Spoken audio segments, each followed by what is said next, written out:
சொந்தங்களுக்கு வணக்கங்க. அதெல்லாம் என்ன பண்ணிட்டு இருக்கீங்க? நீங்க பாத்துட்டு இருக்கிறது ஈரோடு சைடுல யூடியூப் சேனலு. நான் தான் ஈரோடு சின்னபடி பேசிட்டு இருக்கிறேன்.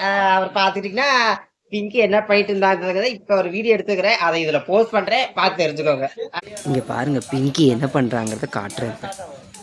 கூட்டாஞ்சோறு திங்கிறாங்க. என்ன கண்ணு பண்றேன்? என்ன திங்கிற அப்படி? சோறு திங்கிறியா? ஏதோ பிரியாணிக்கு சாப்பிட்றேன்னு நினைச்சேன். பிரியாணி தின்னுங்க உக்காந்தாமா.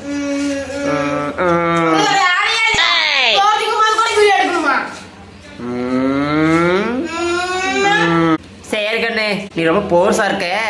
நான் போயிட்டு அப்புறமா வரேன், நீ சாப்பிடு. பாத்துட்டீங்களா என்ன பேச்சு பேசுறானு என்னைய? அவங்களும் வந்துட்டீங்க சோறு திங்கும்போது கூட வீடியோ எடுக்கிறீங்கன்னு வந்துட்டேன் அப்படிங்கிறா. பெரிய மனுஷன் கூட பார்க்காம என்னையவே அந்த வாங்குற. இந்த காலத்து பிள்ளைங்களுக்கு பேச சொல்லி கொடுக்கணும். என்னையவே அந்த வாங்குற. என்ன பண்றது போங்க. அப்புறம் இன்னைக்கு பிறநாள் காணும் குடித்தவங்களுக்கு இனிய பிறநாள் வாழ்த்துக்களே. அப்புறம் பெரியவங்க சின்னவங்க எல்லாத்துக்கும் இனிய பிறநாள் வாழ்த்துக்களே.